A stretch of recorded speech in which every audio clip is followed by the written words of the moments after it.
एंब एक ठिणगी. जोपर्यंत ती कशाला तरी स्पर्श करत नाही तोपर्यंत तिला तिचं स्वतःचं अस्तित्व नसतं. पण एकदा का तिने पेट घेतला तर तिचं रूपांतर वणव्यात होऊ शकतं.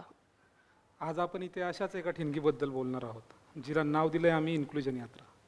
इन्क्लुजन यात्रा म्हणजे 100 दिवसांचा महाराष्ट्र दौरा, ज्यात आम्ही अपंगत्व नसलेल्या लोकांसोबत जाऊन अपंगत्वाबद्दल जनजागृती करण्याचा प्रयत्न करत आहोत. नमस्कार, मी दीक्षा देंडे, फाउंडर ऑफ इक्विब्रिज. आणि नमस्कार, मी अमोल सुतार, को फाउंडर ऑफ इक्विब्रिज आणि लाईफ पार्टनर ऑफ दीक्षा देंडे. या इन्क्लुजन यात्रेचं बीज साधारण 3 वर्षापूर्वी पेरलं गेलं होतं. 2022 साली मला ब्रिटिश सरकारची चेवनिंग स्कॉलरशिप मिळाली होती. ऑगस्ट महिन्यात आमचं लग्न झालं आणि सप्टेंबरमध्ये आम्ही दोघेही UKला शिफ्ट झालो. त्याअंतर्गत मी माझं शिक्षण IDSमधून मास्टर्स पूर्ण केलं आणि आम्ही दोघेही UKमधून परत आलो. UKमधल्या त्या 1.5 वर्षाच्या काळात मी आयुष्यात पहिल्यांदा बॅरियर फ्री लाईफ जगत होते. म्हणजे मी माझी बस पकडू शकत होते, मी माझी ट्रेन पकडू शकत होते, मी मला हवं तेव्हा कॉफी प्यायला जायचे, शॉपिंगला जायचे, मी माझी वॉशरूमलासुद्धा जाऊ शकत होते. ही माझ्यासाठी प्रिव्हिलेज होती. मला तिथल्या ॲक्सेसिबिलिटीमुळे एक माणूस म्हणून सन्मानाने राहता येत होतं. या ॲक्सेसवर आपल्याकडेही काम व्हावं असं सतत वाटायचं हे सगळं पाहून. मग तो ॲक्सेस शिक्षणाचा असो, रोजगाराचा असतो किंवा आरोग्य सुविधांचा असो किंवा इतर सोयीसुविधांचा असो, सार्वजनिक ठिकाणी मुक्तपणे फिरण्याचा देखील असो. अपंगत्वावर काहीतरी कॉन्क्रीट काम केलं पाहिजे ही आमची दोघांची इच्छा होती. त्याचवेळी आमचा एक मित्र इथे एक शिक्षण यात्रा करत होता. ते पाहून आपणही असंच काहीतरी करावं असं डोक्यात आलं होतं, पण नेमकं काय करायचं तो पिक्चर क्लिअर होत नव्हता. अपंगत्वावर काम करण्याची ही ठिणगी फक्त UKमध्येच पेटली नव्हती, तर भारतात परतल्यावर इथं जो काही अनुभव आला त्यामुळे हे वास्तव आम्हाला बदलाची जाणीव करून देत होतं. शाळा, कॉलेज, रस्ते, सरकारी कार्यालयं, सार्वजनिक जागा या अनेक ठिकाणी अपंग व्यक्तींसाठी मूलभूत सोयींचा अभाव आम्हाला ठळकपणे आता दिसू लागला होता.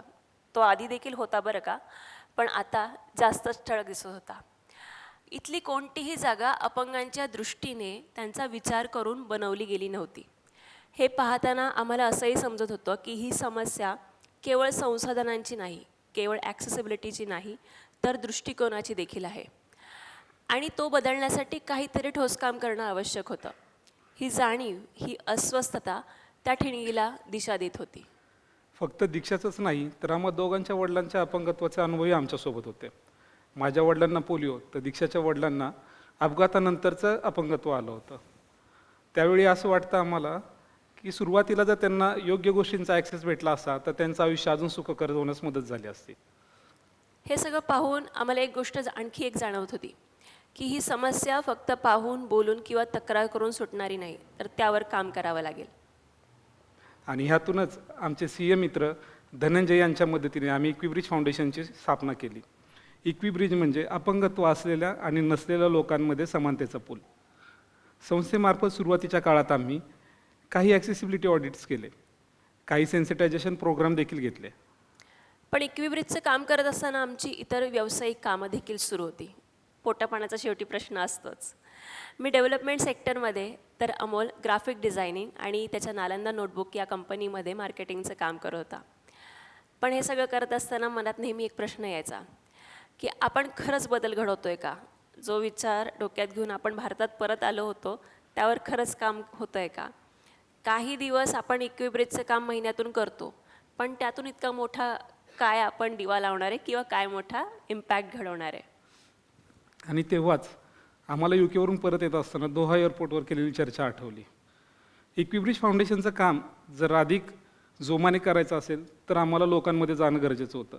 लोकांमध्ये जाऊन त्यांच्यासोबत संवाद साधणं गरजेचं होतं. पुण्यात बसून रिसोर्सेस उभे करणं तुलनेने सोपं आहे, पण महाराष्ट्रातल्या आदिवासी पाड्यावर जाऊन तिथला अपंग व्यक्ती काय करत असेल, त्याच्याकडे काय रिसोर्सेस असतील ह्याची माहिती माझ्याकडे कुठं होती? मला काय त्याची परिस्थिती माहिती होती? आणि म्हणूनच आम्ही ग्राउंड लेवलला जाऊन परिस्थिती पाहून पुढे कामाचा अंदाज बांधण्याचा निर्णय घेतला आणि तिथूनच इन्क्लुजन यात्रेचा जन्म झाला. अशा ह्या परिवर्तनाच्या ठिणगीला आम्ही लोकांपर्यंत घेऊन गेलो. प्रत्येक ठिणगीने वणवा लागेलच असं नाही. काही ठिणग्या परिस्थितीला घाबरतात, काही विसतात आणि काही जपाव्या लागतात. असंच इन्क्लुजन यात्रेची ही ठिणगी आम्ही जपत गेलो आणि वाढवत गेलो. लोकांपर्यंत नेण्याचा आम्ही प्रयत्न करत गेलो. आता इतका मोठा प्रवास करायचा म्हणजे बरंच काही सोडावं लागणार होतं बरं का. मेन म्हणजे माझा कम्फर्ट सोडावा लागणार होता. त्याचबरोबर आर्थिक अडचणी, शारीरिक मर्यादा पण येणार होत्या. पण असं वाटत होतं की आज जर हे पाऊल उचललं नाही ना, तर आपण भविष्यात कधीच बदल घडवू शकणार नाही. असंख्य अडचणी पार करत शेवटी आम्ही दोघांनी या प्रवासाला निघण्याचा निर्णय घेतला. या सगळ्या प्रवासात एक महत्त्वाची गोष्ट होती, ती म्हणजे गाडी. ती आम्हाला दिली आमचे मित्र प्रीती आणि अभिषेक यांनी. ही गाडी 15 वर्ष जुनी आहे बरं का, टाटा सुमो. पुढच्या 3 महिन्यांसाठी हेच आमचं घर असणार आहे, हेच आमचं ट्रॅव्हलिंगचं साधन देखील असणार होतं. दुसरी महत्त्वाची गोष्ट होती यात्रेचा खर्च. सुरुवातीला आम्ही क्राऊड फंडिंगमधून काहीसं रक्कम उभी केली. ॲडव्हेंचर मंत्राचे मोनीश दवे यांनी आम्हाला काही मदत देऊ केली. तिसरी आणि अतिशय महत्त्वाची गोष्ट ती म्हणजे दीक्षाचा आराम आणि दीक्षासाठी लागणारे कमोड टॉयलेट. आम्ही बाकी सगळ्या गोष्टींमध्ये ॲडजस्टमेंट करू शकत होतो, पण टॉयलेटच्या बाबतीत आम्हाला ॲडजस्टमेंट शक्य नव्हती, कारण ती दीक्षाची प्राथमिक गरज होती. यासाठी आम्ही अशाच ठिकाणी मुक्काम केला जिथे या सोयी असतील. यात्रेचा पहिला आठवडा खूप उत्साहाने सुरू झाला, पण तो तितकाच वास्तव दाखवणारा होता. नियोजन कितीही केलं असलं तरी प्रत्यक्ष यात्रा सुरू झाल्यावर मात्र अडथळे वेगळ्याच रूपात आमच्या समोर आले. यात्रेच्या 4थ्याच दिवशी आमची गाडी बंद पडली. गाडीचा टायमिंग बेल्ट तुटलेला. गाडीच्या एक्स्ट्रीम कंडिशनमध्ये गाडी एक मेजर खर्च काढेल आणि त्यासाठी आम्ही एक 50,000ची अमाऊंट बाजूला ठेवलेली. ती आम्हाला यात्रेच्या 4थ्याच दिवशी खर्च करावी लागली. गाडी गॅरेजला गेली होती आणि आता पुढचे 10 दिवस तर काय गाडी आम्हाला मिळणार नव्हती. त्या क्षणी असं मनात येत होतं की आता इथेच थांबावं का जावं पुढे, कारण खूप मोठं संकट समोर आलं होतं. माझ्या शारीरिक आव्हानांकडे पाहता आम्हाला प्रवासाचं माध्यम पण बदलणं शक्य नव्हतं. म्हणजे बसने जाणं, ट्रेनने जाणं हा प्रवास माझ्यासाठी सुलभ नव्हता. पण त्याचवेळी अनपेक्षितपणे लोकांनी इतकी मदत केली की थांबायचा पर्यायच आमच्याकडे उरला नाही. पुढचे 10 दिवस बऱ्याच जणांनी त्यांची गाडी आम्हाला देऊ केली आणि आम्ही आमचा प्रवास सुरू ठेवला. आम्हाला लोकांकडून खूप चांगला प्रतिसाद मिळत होता. या पूर्ण यात्रेत सर्वांनीच आमची राहण्याची आणि जेवणाची उत्तम सोय केली आणि याच लोकांमुळे ही यात्रा पुढे कंटिन्यू करता आली. आज हा आपला जो टॉक होतोय, हा संवाद सुरू असताना आम्ही 75 दिवसांचा प्रवास पूर्ण करून आलेलो आहोत. या 75 दिवसांच्या काळात आम्ही 12 जिल्ह्यांमधून सुमारे 150पेक्षा जास्त शाळा, कॉलेज, महाविद्यालयं, शैक्षणिक संस्था, सरकारी कार्यालयं, आणखी असंख्य ठिकाणी भेटी दिल्या आहेत. त्याचबरोबर 22,000हून अधिक विद्यार्थी, पालक आणि शिक्षकांशी आम्ही अपंगत्व या विषयाला घेऊन संवाद साधला आहे. या सगळ्या अनुभवातून आणखी एक गोष्ट महत्त्वाची जाणवली, म्हणजे माझे स्वतःचे ॲक्सेसिबिलिटी बॅरियरचे अनुभव तर होतेच, कारण की अपंगत्व आलं म्हणजे डिस्क्रिमिनेशन आलं हे होतच होतं. परंतु प्रवासात आणखी काही नवीन गोष्टी जाणवत होत्या. ती म्हणजे समावेशनाबद्दल बोललं जरी जात असलं तरी प्रत्यक्षात त्याची अंमलबजावणी मात्र दिसून येत नाही. अनेक शाळांमध्ये अपंग विद्यार्थी दाखल होतात, पण त्यांना वर्गात बसणं शक्य आहे का, स्वच्छतागृह वापरणं शक्य आहे का, किंवा शाळेत मुक्तपणे फिरता येतं आहे का, हे पाहिलं जात नाही. पालकही बरेचदा आपल्या अपंग मुलांना घराबाहेर पाठवत नाही. काळजी असते. अनेक पालकांची आर्थिक परिस्थितीही नसते. काहींना कामावर जाण्याशिवाय पर्याय नसतो, तर काहींना आवश्यक माहिती किंवा मार्गदर्शन देखील नसतं. त्यामुळे खूप वेळा असमर्थतेपोटी किंवा समाजात रुजलेल्या गैरसमजांमुळे पालकही ही तडजोड स्वीकारतात आणि ही निवड अनेकदा त्यांच्यावर परिस्थितीने लादली जाते, ते आपल्या मुलांना शाळेत पाठवत नाहीत. याच अनुभवाची पुनरावृत्ती आपल्याला सार्वजनिक ठिकाणी दिसते. मला सांगा, तुम्हाला रस्त्यावर किती अपंग लोक मुक्तपणे फिरताना दिसतात? उत्तर नाहीच आहे प्रत्येकाचं. बसस्थानकं, रस्ते, सरकारी कार्यालयं, आरोग्य केंद्र अशा अनेक ठिकाणी मूलभूत ॲक्सेसचा अभाव असल्यामुळे अपंग व्यक्ती त्यांच्या प्राथमिक गरजांसाठी देखील झगडताना आपल्याला रोज दिसतात. ह्या यात्रेत आम्हाला स्पष्टपणे जाणवलं की प्रॉब्लेम फक्त ॲक्सेसिबिलिटीचा नव्हता. अपंगत्वाकडे, अपंग हक्काकडे मानवी हक्क म्हणून पाहिलं जात नाही तोपर्यंत इन्क्लुजन शक्यच नव्हतं. मुळात अपंगत्व हे जन्मता येत नाही. वय, आजार, ॲक्सिडेंट अशा इतर अनेकही कारणांमुळे ते आपल्या आयुष्यात कधीही आणि केव्हाही येऊ शकतं. त्यामुळे ॲक्सेसिबिलिटी आणि इन्क्लुजन ही एका ठराविक समुदायाची गरज नाही आहे, ती आपल्या सर्वांची गरज आहे आणि ते प्रत्यक्षात उतरवण्याची जबाबदारी देखील आपल्या सर्वांचीच आहे. 2011 साली आपली शेवटची जनगणना झाली. त्या जनगणनेनुसार भारतामध्ये सुमारे 2.68 कोटी लोक अपंग आहेत. म्हणजे देशाच्या एकूण लोकसंख्येच्या 2.2% लोक. ही जनगणना झाली तेव्हा 1995चा अपंग हक्क कायदा लागू होता आणि त्या कायद्यानुसार फक्त 7 प्रकारचे अपंगत्व अस्तित्वात होते. आज आपण 2026मध्ये आहोत आणि आज rights of persons with disability 2016 या कायद्याअंतर्गत 21 प्रकारचे अपंगत्व आज अस्तित्वात आहेत. इतके सारे आकडेवारी असताना आपल्याकडे काही काम होताना दिसत नाही. एका रिसर्चनुसार आजच्या घडीला आपल्या एकूण लोकसंख्येच्या एकूण 10 ते 15% लोक ही अपंग असू शकतात. परंतु एवढी मोठी लोकसंख्या असतानाही त्या प्रमाणात काम होताना दिसत नाही. कारण ॲक्सेसिबिलिटी आणि इन्क्लुजन हे फक्त कागदापुरतंच मर्यादित आहे. पॉलिसी आणि इम्प्लिमेंटेशनमधली ही दरी आम्हाला स्पष्ट जाणवत होती. ती शिक्षण व्यवस्थेतही दिसून येत होती.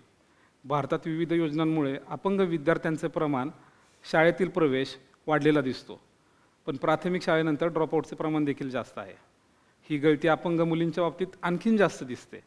त्यांची सेफ्टी, पायाभूत सुविधा, ॲक्सेसिबल टॉयलेटचा अभाव, प्रवासात येणाऱ्या अडचणी या कारणामुळे अनेक मुली शिक्षणाच्या प्रवाहातून बाहेर पडतात. 2011च्या जनगणनेनुसार भारतात फक्त 0.56% अपंग लोकच त्यांचं उच्च शिक्षण पूर्ण करू शकले आहेत. हे आकडे स्पष्टपणे इन्क्लुजनमधले अडथळे सांगतात. ॲक्सेसिबिलिटीकडे फक्त चेकलिस्ट म्हणून पाहिलं जातं आहे. रॅम्प असला म्हणजे ॲक्सेसिबिलिटी नाही, हे लक्षात ठेवलं पाहिजे. इथे आणखी एक गोष्ट हायलाईट होती आहे. अनेक वेळा अपंगत्व म्हणजे फक्त बाहेरून दिसणारं अपंगत्वच अशी समजूत केली जाते. पण जे अपंगत्व दिसत नाही त्या इनव्हिजिबल डिसेबिलिटीजबद्दल तर चर्चाच होत नाही. लर्निंग डिसेबिलिटीज, मानसिक आरोग्याशी संबंधित समस्या, ऑटिझम किंवा ADHD या अशा सगळ्या बाबी बाहेरून दिसत नसल्यामुळे अनेक वेळा दुर्लक्षित राहतात आणि त्याच्यावर काम होत नाही. जी मुलं या कॅटेगरीमध्ये मोडतात त्यांना आळशी, हट्टी किंवा ढ म्हणून लेबल केलं जातं आणि त्यांना आवश्यक ती मदत देखील मिळत नाही. म्हणूनच इन्क्लुझिव्ह एज्युकेशन म्हणजेच सर्वसमावेशक शिक्षण म्हणजे केवळ शाळेत प्रवेश देणं नसून त्या मुलांना त्यांच्या पद्धतीने शिकवणं, मित्रमैत्रिणींमध्ये स्वीकारलं जाणं आणि शालेय व सामाजिक आयुष्यात सन्मानाने वागवणं आहे. आणि हा बदल फक्त इमारती, रॅम्प किंवा सुविधा उभारून घडत नाही. तो तेव्हाच शक्य होतो जेव्हा शिक्षक, पालक, व्यवस्थापन आणि संपूर्ण समाजाचा त्यांच्याकडे पाहण्याचा दृष्टिकोन बदलतो. हा बदल फक्त सिस्टीममधूनच नाही तर लोकांपर्यंत पोचल्यावरच शक्य आहे. हाच विचार घेऊन आम्ही यात्रेच्या माध्यमातून सगळ्यांबरोबर बोलत आहोत. कारण सगळ्यांच्या सहभागाशिवाय हा बदल मोठ्या प्रमाणावर घडू शकणार नव्हता. या संवादातून आम्हाला अनेक छोटे महत्त्वाचे बदल दिसले. काही शिक्षकांनी तर समोर येऊन सांगितलं, मी आता अपंगत्वावर आधारित अपमानास्पद शब्द वापरणार नाही. मी सरसकट विद्यार्थ्यांना म्हणजेच अपंग विद्यार्थ्यांना स्पेशल स्कूलमध्ये पाठवण्याचा सल्ला देणार नाही. पालकांनीही आपल्या अपंग मुलांकडे पाहण्याचा ॲटिट्यूड बदलला. काही शाळांमध्ये युजफुल रॅम्प, ॲक्सेसिबल टॉयलेट आहेत का नाही यावर चर्चा सुरू झाली. आमचा एक मित्र म्हणतो, झाड असेल तरच पक्षी येतील, नाही तर पक्षी येणार नाहीत. त्याच उक्तीप्रमाणे काही शाळांनी आमच्याकडून ॲक्सेसिबिलिटी ऑडिट पण देखील करून घेतले. अनेक विद्यार्थ्यांनी आणि आम्हाला उघडपणे सांगितलं की ते आता कोणालाही त्यांच्या शारीरिक कमतरतांवरून चिडवणार नाहीत. आणि कुठे असं जर घडताना दिसलं तर ते त्याविरुद्ध आवाज उठवतील आणि जबाबदारी स्वतः घेतील. ह्या यात्रेसाठी तर बोंबेवाडीतील एका छोट्या निवासी शाळेतल्या विद्यार्थ्यांनी त्यांच्या पॉकेट मनीमधून आम्हाला 1-1 रुपया, काही क्रीम रोल्स आणि काही चॉकलेट्स देऊ केले. कारण त्यांना वाटत होतं की हा संवाद कोणीतरी त्यांच्या कुटुंबातील एका अपंग व्यक्तींच्या हक्कांसाठी करत आहे आणि हे बदल आपल्याला कुठे दिसणार नाहीत आणि कदाचित हे बदल तुम्हाला मोठे देखील वाटत नसतील, पण या छोट्या बदलांमधून खरा परिवर्तनाचा प्रवास सुरू होतो. कारण जिथे प्रश्न विचारले जात आहेत, जिथे लोक थांबून ऐकत आहेत, तिथेच बदलाची सुरुवात होऊ शकते. आज लोकांमध्ये ॲक्सेसिबल इन्फ्रास्ट्रक्चर, इन्क्लुजनबद्दल चर्चा तर होऊ लागली आहे आणि आमच्यासाठी हीच त्या एंडलेस पॉसिबिलिटीजची सुरुवात आहे. इन्क्लुजन यात्रेच्या ठिणगीतून समानतेचा आणि सन्मानाचा वनवा पेटला आहे, जो व्यवस्था बदलण्याची ताकद ठेवतो. आज आम्ही तुमच्यासमोर आमचा प्रवास मांडला, पण हा प्रवास इथेच थांबत नाही. कारण इन्क्लुजन किंवा सोयीसुविधांची उभारणी ही एकदाच करून चालत नाही. ती रोजच्या छोट्या छोट्या निर्णयातून, बदलातून घडणारी सततची प्रक्रिया आहे. आणि म्हणूनच ही यात्रा केवळ 100 दिवसांची नसून विचारांची, कृतीची आणि जबाबदारीची एक निरंतर चळवळ आहे, जी इथून पुढेही चालूच राहील. अपंगांच्या मूलभूत हक्काबद्दल बोलणं, अन्याय दिसला तर तो थांबवणं आणि समानतेसाठी उभं राहणं, हे सगळं प्रत्येकाला शक्य आहे. कारण आम्ही पाहिलं आहे, जेव्हा लोक ऐकतात तेव्हा बदल सुरू होतो, जेव्हा लोक प्रश्न विचारतात तेव्हा व्यवस्था हलते आणि जेव्हा अनेक ठिणग्या एकत्र येतात तेव्हा बदलाचा वणवा पेटतो. आज या टेडेक्स MGMUच्या प्लॅटफॉर्ममुळे आम्हाला जास्तीत जास्त लोकांपर्यंत पोहोचण्याची संधी मिळाली. इथे बसलेल्या प्रत्येक व्यक्तीला आम्ही एकच आवाहन करतो, तुमच्या मनातही इन्क्लुजन यात्रासारखी एक ठिणगी पेटवा. कारण बदलाची सुरुवात नेहमी स्वतःपासूनच व्हावी. या समावेशन आणि समानतेच्या वाटेवर मला तुमच्यासोबत चालायचं आहे, खांद्याला खांदा लावून. तर चला आपण सगळे मिळून आपल्या आजूबाजूचे शारीरिक, मानसिक अडथळे दूर करण्याचा प्रयत्न करूयात आणि सगळे सोबत पुढे जाऊयात. धन्यवाद. धन्यवाद.